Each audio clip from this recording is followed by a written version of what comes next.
My family kept me as the grease monkey while my brother got executive pay. My cheating husband fed our secrets to competitors.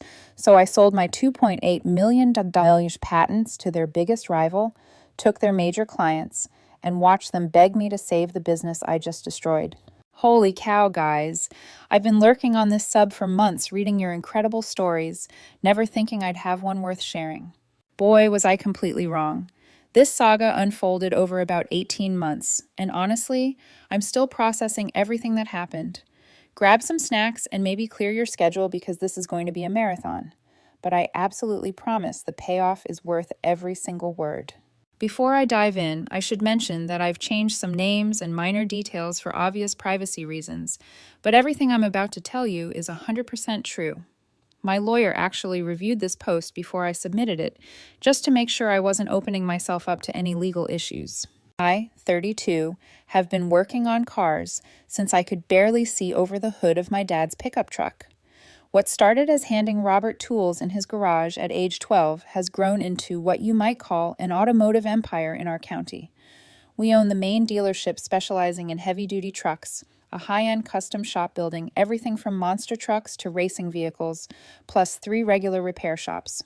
My grandfather started it all in 1983 with a single-bay garage and massive dreams. By the time Dad took over in the early 2000s, we were pulling in $8 million annually with 45 employees. Then there's my dysfunctional family portrait. My older brother, Derek, 35, is the self-proclaimed business genius who went to college for marketing, has never gotten his hands dirty with actual mechanical work, but could convince people to buy sand in the Sahara Desert. He's got that supernatural salesman charisma that makes customers trust him instantly, even when he's completely clueless about what he's selling. My younger sister, Katie, 28, won the genetic lottery when she married hedge fund hotshot Brad 4 years ago. She's transformed into a professional trophy wife whose biggest daily challenge involves choosing between hot yoga and expensive nail salon appointments.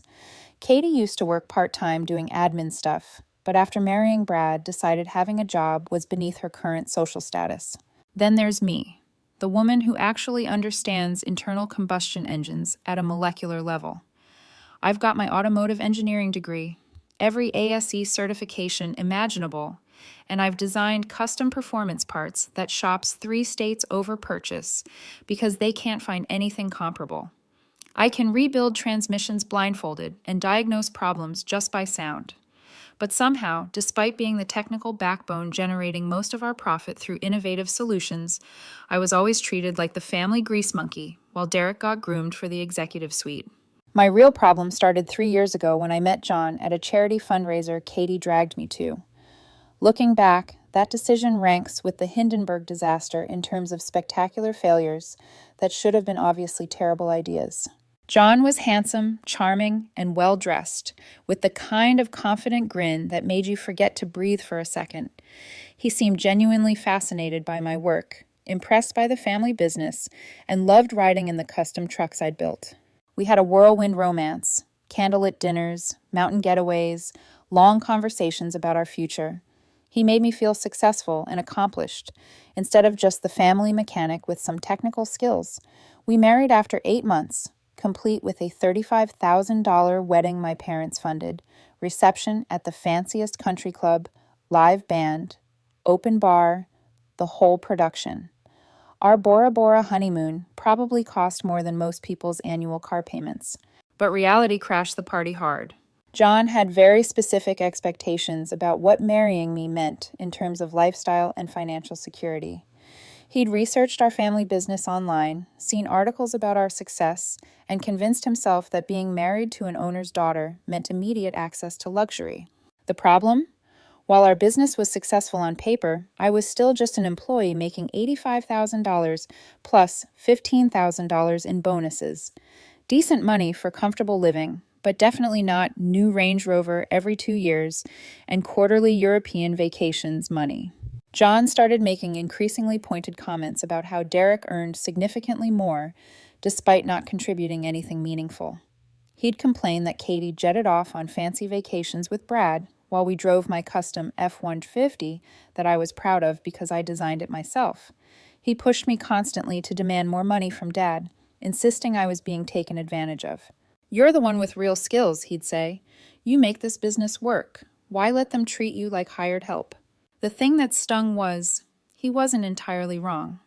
Derek pulled in $140,000 as VP of Sales for playing golf with customers and attending conferences at expensive resorts. His office was twice mine. He had dedicated parking and drove a loaded $60,000 GMC Sierra. Katie didn't work, but had unlimited access to a company credit card for business expenses like expensive lunches, shopping, and spa treatments, basically using family money as her personal ATM. Meanwhile, I worked 60-hour weeks, designed innovative products generating substantial revenue, trained junior mechanics, and kept the entire technical operation running. Customers specifically requested me for complicated problems, but I made significantly less than Derek with zero input on major decisions. Every time I brought up raises or additional responsibilities, Dad gave the same patronizing responses. "You're learning from the ground up," or "Good things come to those who wait." Classic carrot-dangling manipulation. John became increasingly bitter, making cutting remarks at family dinners about how I was too passive and comparing me to Brad. "He's younger than you and makes 3 times as much. He didn't get there by being patient and hoping someone would notice his work." The breaking point came 18 months ago when Dad announced his 5-year retirement plan. I figured this was my opportunity to claim the leadership role I'd worked toward my entire adult life. But his succession plan felt like a professional boxer's punch to the gut. Derek would become CEO, handling all business operations, strategic planning, and financial oversight. Essentially, the company's face making all major decisions. Katie and Brad would manage finances and oversee expansion. Brad's background would secure loans and manage investments, while Katie handled personnel. And me? I'd continue running service departments with a slightly fancier title. Same job, same responsibilities, same pay scale, just Director of Service Operations on my business cards instead of actual promotion. I'd remain the grease monkey while everyone else ascended to executive status. When I tried arguing my case, explaining I should have a larger role given my expertise and proven innovation track record, Dad just patted my shoulder condescendingly. "Your skills are too valuable in the shop, sweetheart. We need you where you can do your best work." Translation: know your place and stay there forever. John was livid that evening, ranting about how my family was using me and I'd never amount to anything without fighting back aggressively. But then he cut deep. "Maybe you're just not leadership material. Maybe some people are born to follow orders instead of giving them." That night, he claimed he wasn't in the mood and spent the evening texting someone named Kaylin, the younger sister of Rick Morrison, CEO of Apex Performance, our biggest rival. At the time, I didn't know the full extent of what was going on between them, but looking back, it was all so obvious. About 6 months after that devastating family meeting, John's schedule became increasingly erratic and suspicious. He'd leave dressed to the nines for networking dinners or business meetings, but wouldn't return until very late, sometimes the following morning. He'd dress like he was hitting a high-end nightclub, full suit, expensive watch, cologne I'd never smelled on him before. When he came home smelling faintly of Kaylin's floral perfume, which I'd later confirm, his stories never quite added up. "Oh, we went to dinner after meeting some potential clients, then Kaylin wanted to introduce me to a friend's lounge," he'd say casually. But when I'd ask specifics, which restaurant, what lounge, he'd get vague and change the subject. Whenever I pressed, he'd get defensive and turn it around on me. "I need my own life. I can't just sit around waiting for you to make something of yourself. I need to feel like I exist as something other than your wife's mechanic." Around the same time, my work frustration reached a boiling point. Derek started taking credit for the custom performance parts I'd been developing, presenting them to clients as his own innovative ideas and technical breakthroughs. During client meetings, he'd say things like, "I've been working on this new modification that I think will solve your power delivery problems," or "I had an idea for improving fuel efficiency while increasing horsepower." When I confronted him about this blatant intellectual property theft, he just smirked. "Come on, Scarlett, we're family. What's mine is yours, and what's yours is mine. Right? We're all working toward the same goals here." But it wasn't just about credit. He was getting financial bonuses for these innovations I'd created. The custom parts business was generating $400,000 annually, and Derek received quarterly bonuses while I continued getting my regular salary with no additional compensation. That's when I realized I needed a comprehensive exit strategy. What my family didn't understand was that I'd been developing genuinely revolutionary modifications for heavy-duty truck engines during my personal time in my home garage. These weren't minor tweaks. We're talking fundamental performance upgrades that could increase horsepower by 30% while improving fuel efficiency by 15%. I'd been working nights and weekends, spending my own money on parts and equipment, doing research that could potentially transform the entire aftermarket industry. These innovations weren't just better than competitors' offerings, they were breakthrough technologies that could obsolete entire product categories. The real breakthrough came when I developed a method to modify ECU programming on the newest Ford and Chevrolet heavy-duty trucks, unlocking vehicles' full performance potential while maintaining complete emissions compliance, something never achieved before in the aftermarket industry. I quietly filed patents on all these innovations through my personal attorney, documenting that all development work was done on my own time using my own resources. I also began reaching out to competitors, particularly Apex Performance. Rick Morrison, their CEO, had always joked at trade shows about recruiting me. When I contacted him about licensing my technology, he was immediately interested, not just in licensing agreements, but in having me join Apex full-time. Meanwhile, John became increasingly obvious about his friendship with Kaylin. He'd disappear on Friday evenings and return Saturday afternoon, claiming he'd crashed at a buddy's place after too many drinks. But I could see Kaylin's social media showing her at fancy restaurants and rooftop bars during those exact times, sometimes with a blurred figure in the background wearing John's exact watch. The final red flag was his phone secrecy, taking it to the bathroom, sleeping with it under his pillow, getting nervous whenever it buzzed near me. I hired a private investigator for 2 weeks. The results were exactly what I expected, but still painful to see documented in black and white photographs. John was having a full-blown affair with Kaylin Morrison. She wasn't just the sister of our biggest competitor's CEO. She was actively feeding John ideas to pass along to Apex about how they could undercut us in the market. Through pillow talk and private messages, John was passing her insider details about our family business operations, financials, client lists, upcoming projects, business strategies, supplier relationships, and of course, Kaylin was passing them straight to her brother Rick. Now I had a choice: confront John immediately, blow up my marriage dramatically, and probably end up divorced while still trapped in the same dead-end position, watching Derek take credit for my work forever, or use this entire situation to my strategic advantage, turning John's betrayal and my family's disrespect into the foundation for a comprehensive revenge plan. I chose option 2, and I'm not ashamed to admit that planning my revenge became the most satisfying project I'd ever undertaken. Instead of confronting John immediately and giving him a chance to cover his tracks or warn Kaylin about what I'd discovered, I decided to let them keep digging their own graves while I put my real plan into motion. Every day he continued the affair was another day I could use to prepare my exit strategy and gather more evidence of his deception. I reached out to Rick Morrison and told him I was seriously interested in discussing a comprehensive business partnership, not just licensing my technology for a one-time fee. I wanted to sell him everything and transition to working for Apex full-time as their new Director of Technical Innovation. Rick was absolutely thrilled. He'd seen what I was capable of producing and understood that acquiring both me and my innovations would be enormously valuable for Apex's competitive position in the market. We started negotiating a deal where I'd sell him exclusive rights to all my patents for $2.8 million up front, plus a $180,000 annual salary and 5% equity in the company. But I wanted much more than just a lucrative job offer and financial security. I wanted comprehensive revenge against everyone who had disrespected me, taken advantage of me, or betrayed me. I told Rick about the information leak that had been happening through John and Kaylin, providing him with documentation of how his sister had been feeding him insider intelligence about our business operations without proper disclosure. Rick was initially furious that his own sister had been engaging in what amounted to industrial espionage, but he was also smart enough to recognize the incredible opportunity this situation presented.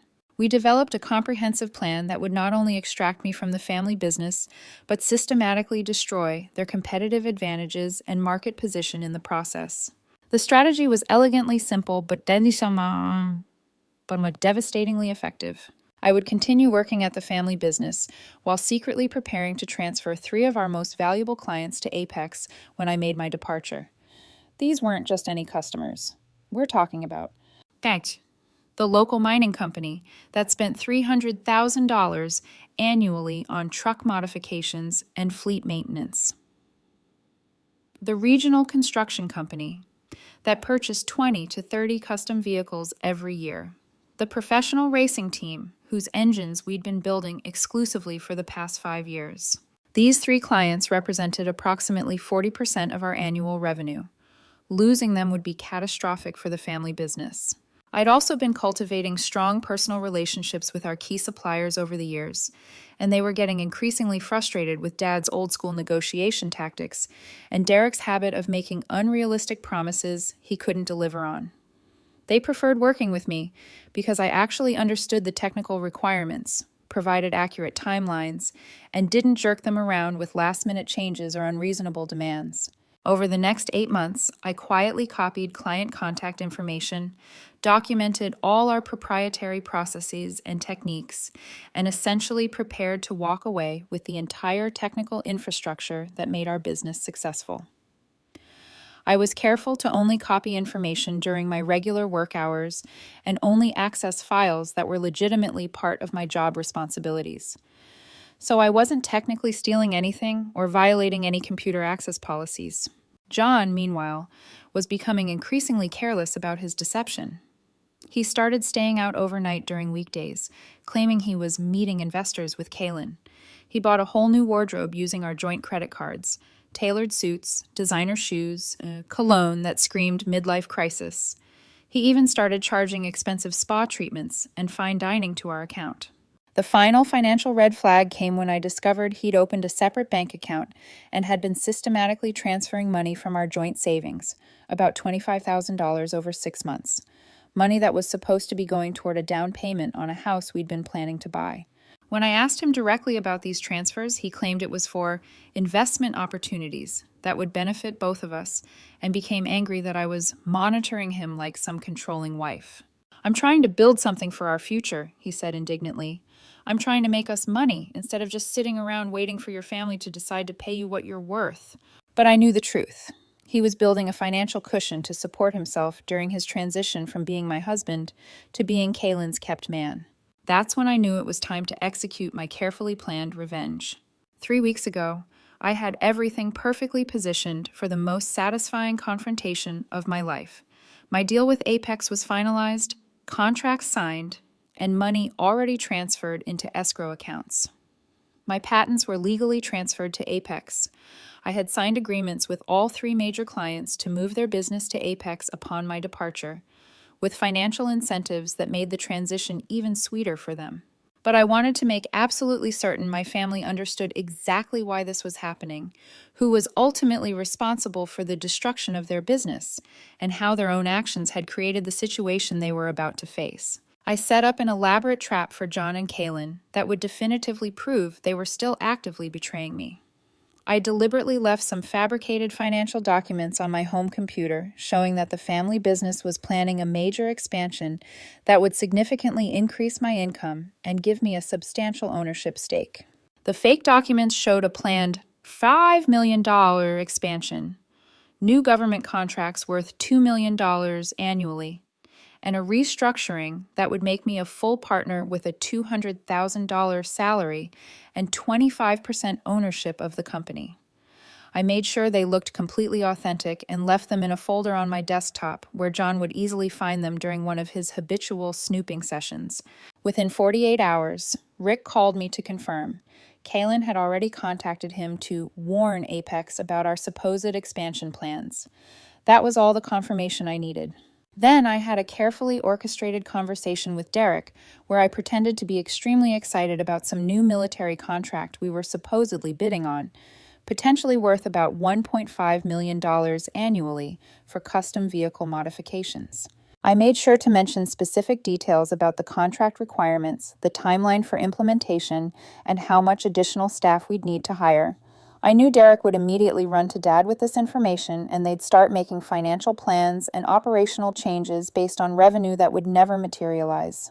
The hook was perfectly set, and all I had to do was wait for the right moment to spring the trap.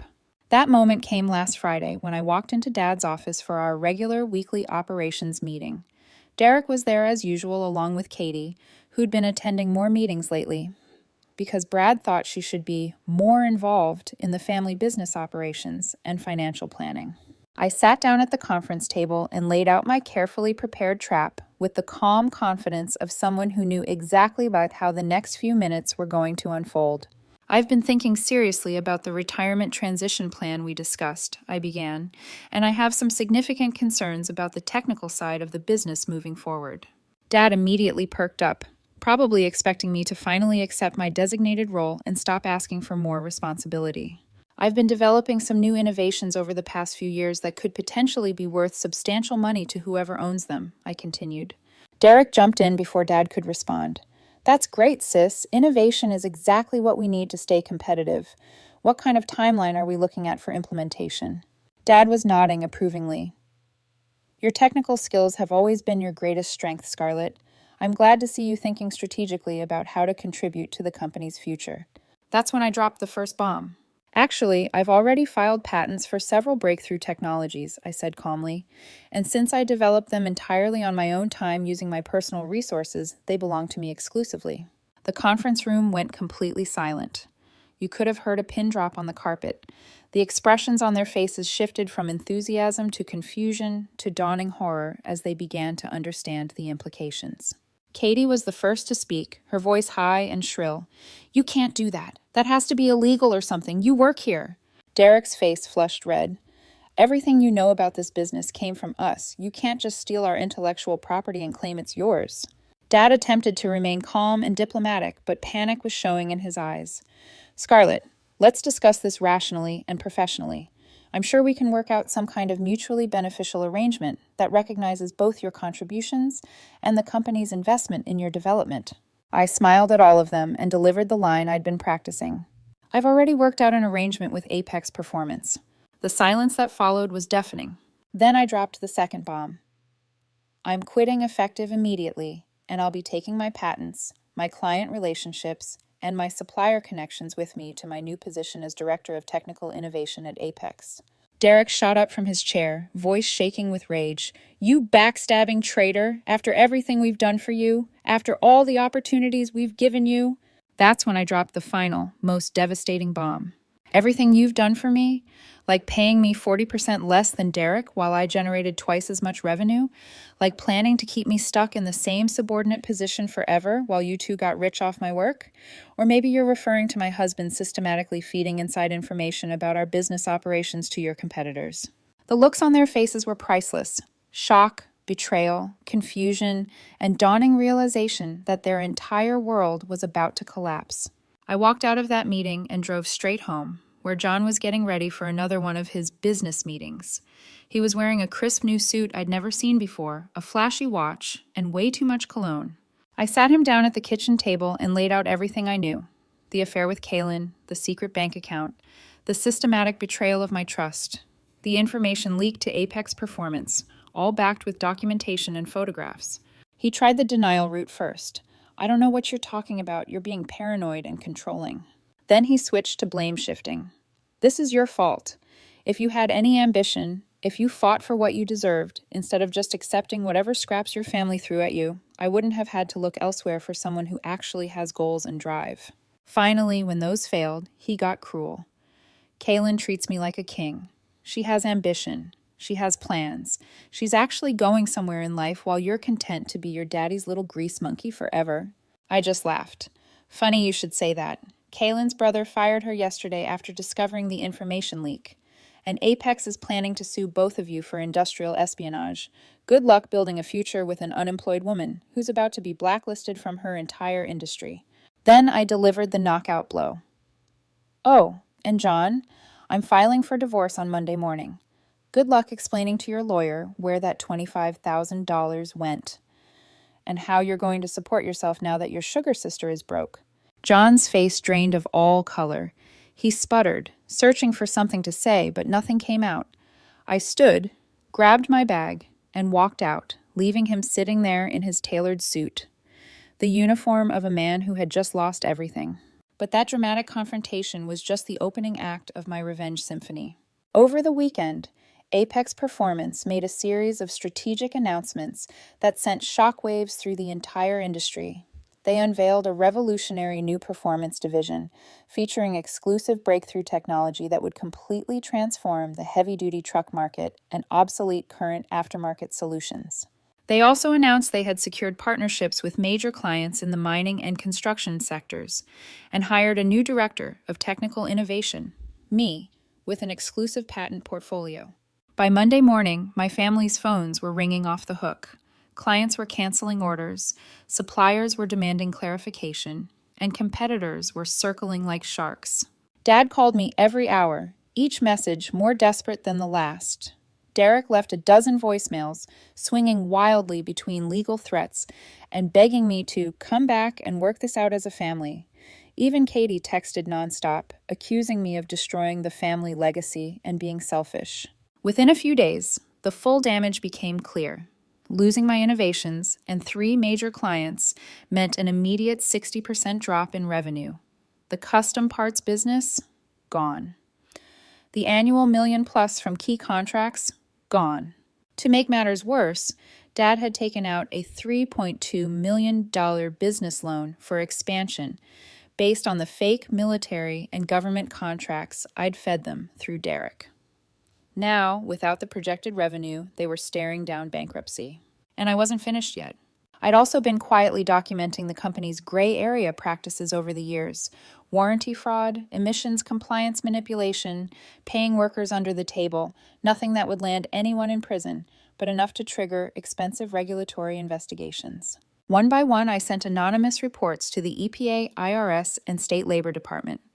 Within weeks, my family was facing audits, inspections, and fines on top of their financial collapse. 2 weeks after I quit, Dad showed up at my apartment at 11 p.m., looking like he'd aged 20 years. His voice trembled as he admitted, they had 30 days to come up with $800,000 or the bank would seize everything. I let him talk. I let him confess that Derek couldn't handle the business without me, that he'd been afraid of my talent and had kept me down out of fear I'd leave. His offer was generous: 40% ownership, $150,000 starting salary, complete technical control, but it was too late. I told him I was staying at Apex. The best I'd offer was licensing older patents and consulting for a short period in exchange for $50,000 and covering my divorce legal fees. He agreed without hesitation. Meanwhile, John's world was crumbling. Tyler was gone, Kaylin had been cut off by her brother, and the corporate lawsuit against them both was moving forward. The $25,000 John siphoned from our savings was long gone, blown on impressing a woman who'd dropped him the second her own safety net disappeared. The divorce was clean and fast, thanks to my airtight documentation of his infidelity and financial misconduct. He walked away with nothing. And me, I was thriving. My salary at Apex, my equity, and my patents put me in a position I'd never imagined. I wasn't just valued, I was respected. 3 months later, at an industry trade show, I met Harlan, a former engineer turned business consultant who specialized in scaling high-performance automotive divisions. We hit it off immediately, not just because he was brilliant and driven, but because he respected what I'd built and what I'd fought for. We started collaborating professionally, and before long, it turned into something personal. With Harlan, I didn't have to prove my worth. He already saw it. No games, no power struggles, no betrayal, just partnership. The last time I saw John was at a local strip mall coffee shop where he was working behind the counter in a faded polo shirt, making minimum wage. He looked up, recognition flashing in his eyes, but I simply smiled, took Harlan's hand, and walked out. Some people need to learn their lessons the hard way. From that day forward, everything in my life shifted. At Apex, I wasn't the grease monkey anymore. I was the driving force behind their new market dominance. My work was being recognized on national platforms. Trade publications were doing interviews with me, and major suppliers were lining up to work with us because of my reputation. Harlan was there through all of it, supporting, advising, and celebrating each win without a hint of jealousy or competition. He told me more than once, "You were always this good. You just needed to be somewhere they let you shine." Meanwhile, my family's empire shrank to a shadow of what it once was. The bank seized their unused expansion facility. They laid off more than half their employees, and the executive paychecks Derek and Katie were used to vanished overnight. They limped along with a few small contracts, but the glory days were over. I didn't take joy in the employees losing jobs. They'd been good people caught in the crossfire. But I did take satisfaction in knowing the ones who underestimated and exploited me were now living with the consequences of their choices. As for John, last I heard, he moved 2 states away, working in some low-level sales position that barely covered his rent. I didn't think about him much anymore. He was just a bad chapter in an otherwise incredible book. Harlan and I eventually bought a home together. It wasn't the flashy mansion John used to dream about. It was a beautiful, modern house with a big garage where I could tinker with projects just for fun. On weekends, we'd take road trips in custom builds I designed myself, visiting clients and exploring small towns. One evening, sitting on our back deck watching the sunset, Harlan asked me if I ever regretted how everything went down. I thought about it for a long moment. "No," I said finally, "not one bit. Because if none of that had happened, I'd still be in that shop, being treated like I was lucky to be there. And I never would have learned just how much I'm capable of when I stopped letting other people define my worth." He kissed my forehead, and for the first time in years, I felt something I hadn't in a long, long time: peace. I didn't just survive the betrayal. I built something better because of it. And I wasn't going to let anyone, family, lover, or rival, ever take that from me again.